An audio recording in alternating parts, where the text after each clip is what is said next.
Kotelimizni profilaktika qilib tozalaymiz.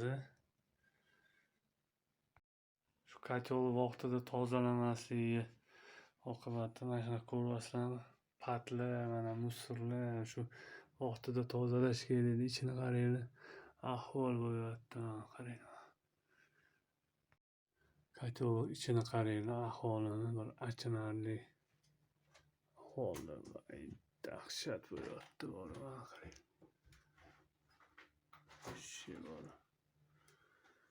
Shundan vaqtida tozalab turish kerak kotel ichini.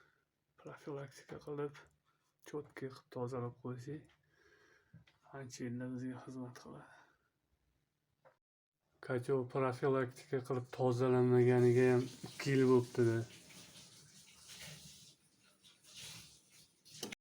Kotelimizni profilaktika qilib tozalab bir pokiza holatga keltirib qo'ydik. Xudo xolasa endi bizga ko'p yillar xizmat qiladi. Tozalangandan keyin kotel ham maza qilib ishlayapti. Har 6 oyda profilaktika qilib tozalab turish kerak kotelni.